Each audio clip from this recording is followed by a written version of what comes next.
At the root of all violence is the refusal to see the image of God in others. But it isn't enough to just take note of this as if it were a lesson in a study.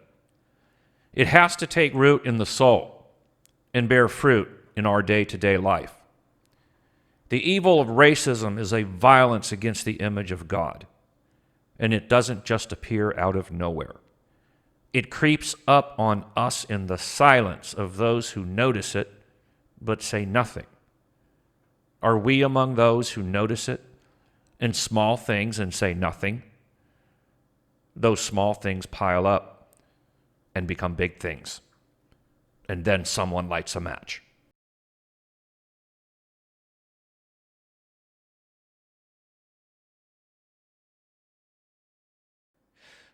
Good afternoon, folks. It is May 31st. It's the Lord's Day, and I wish that I could say that with a smile on my face like I normally do. But quite clearly, I can't. I really, as a matter of principle, try very hard personally to keep politics away from the text and the story that it tells. And it's difficult in Genesis because there are so many different current issues and events and controversies. And this text touches on those from time to time. But this text speaks very directly to what we're seeing on TV. It's too easy for us to try to put the focus on the violent agitators. We watch what's happening in our country right now. We see people at the front of the line who genuinely want to protest peacefully. And then we see violent agitators behind them. This is where we see things being thrown. This is where we see fires being set. But it would be a grave mistake for us to not keep our focus where it should be. And our focus in this story needs to be on the image of God and where He has created that image to be seen. Because at the end of the day, every form of violence arises from a refusal to see God's image where He created it to be seen. And that is the case here. So what I'm going to do here, we were going into Genesis 4, and we're going to. Genesis 4 is the story of Cain and Abel. And we're going to focus on Cain's murdering of Abel and the beginning of this violence of not seeing God's image where He has created it to be seen. And we'll see that this is really the core, the heart and soul. And I think we've seen already in the past chapters how central this concept of being created in the image of God is. Because we're going to go from the first few verses of chapter 4, and then we're going to look at some verses in chapter 9. What are the verses in chapter 9? Chapter 9 of Genesis is after the waters of the flood have receded. And God makes a new covenant with Noah. And we will see how that covenant stresses the need to see the image of God in each other. Now Cain talked with Abel, his brother. And it came to pass, when they were in the field, that Cain rose up against Abel, his brother, and killed him. Then the Lord said to Cain, "Where is Abel your brother?" He said, "I don't know. Am I my brother's keeper?" And he said, "What have you done? The voice of your brother's blood cries out to me from the ground. So now you are cursed from the earth, which has opened its mouth to receive your brother's blood from your hand. When you till the ground, it shall no longer yield its strength to you. A fugitive and a vagabond you shall be on the earth." And God blessed Noah and his sons and said to them, "Be fruitful and multiply, and filled the earth. The fear of you and the terror of you will be on every beast of the earth and on every bird of the sky, with everything that creeps on the ground and all of the fish of the sea. Into your hand they are given. Every moving thing that is alive shall be food for you. I give all to you, as I gave the green plant. Only you shall not eat flesh with its life, that is its blood. Surely I will require your lifeblood. From every beast I will require it, and from every man's brother, I will require the life of man. Whoever sheds man's blood, by man his blood shall be shed. For in the image of God he made man. As for you, be fruitful and multiply. Populate the earth abundantly and multiply in it. And from every man's brother, I will require the life of man. You see, sometimes we have to move forward. We have to jump ahead in Genesis because it helps us understand how the storyteller sort of book ends the story. And when we get to this point, then we realize every man's brother. Very deliberately, it reminds us of Cain and Abel. Cain and Abel is the first story of violence. It is the first instance of one human being refusing to see the image of God in another human being. And from there we go into a real deterioration until we get to Genesis 6, and we see God looks down, and the people on the earth had utterly corrupted their way. Their intent of their heart was only evil all the time. And God is actually sorry that he created man. And then we see the flood, and then the waters recede, and here we see Noah. The word, his name means rest. He is the one that will bring rest and a new start. And good Lord, we certainly need rest right now.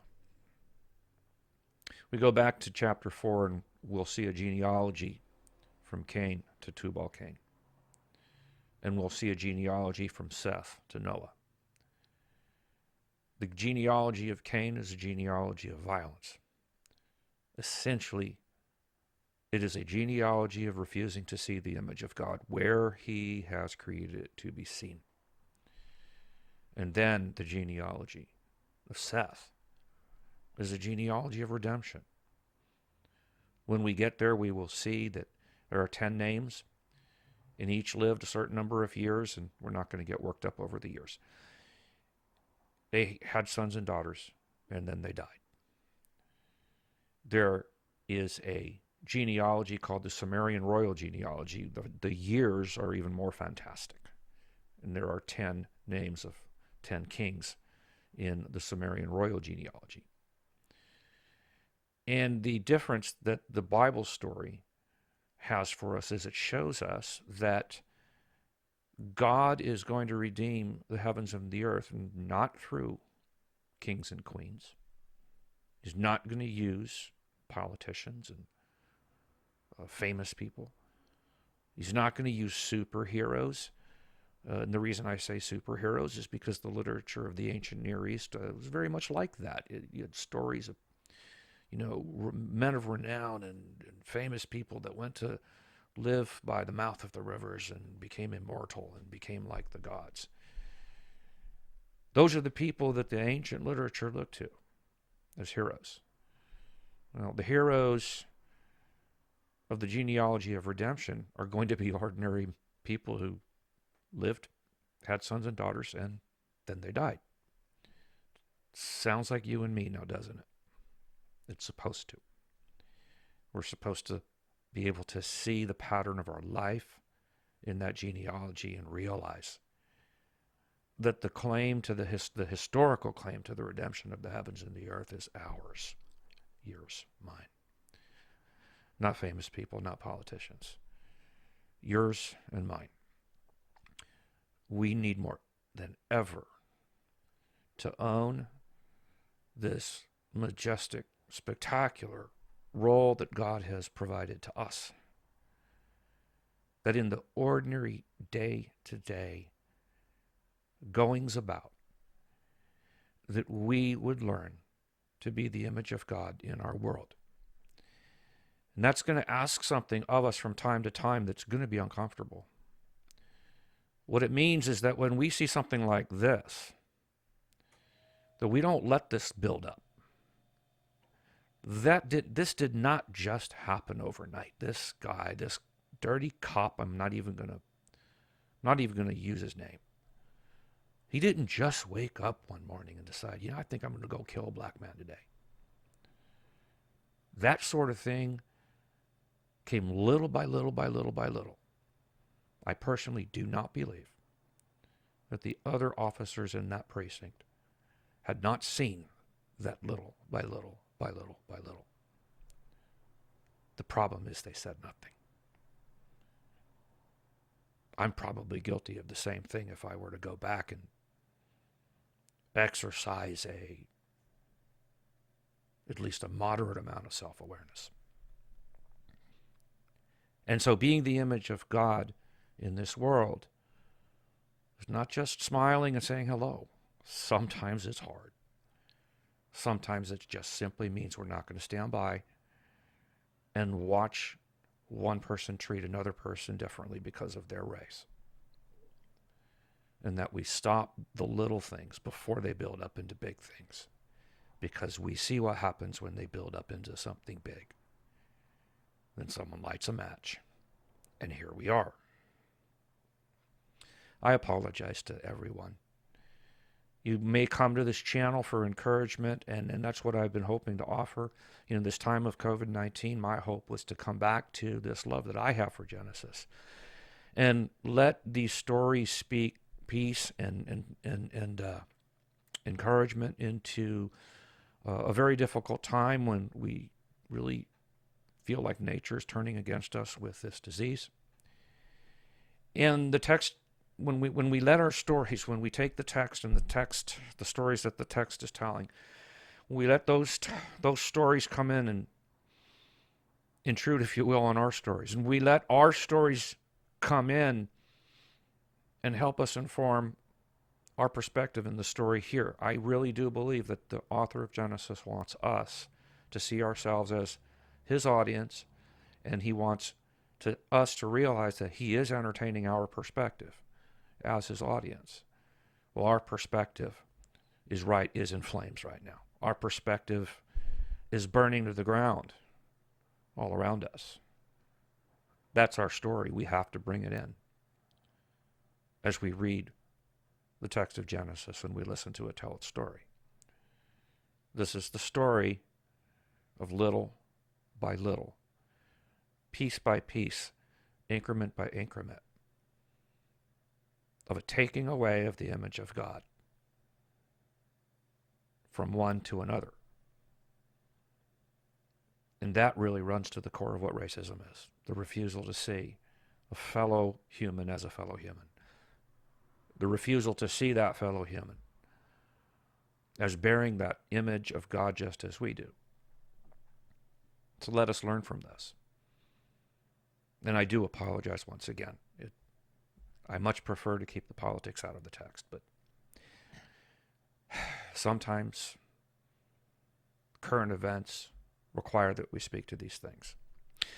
May God bless you until next week. And God remembered Genesis as story.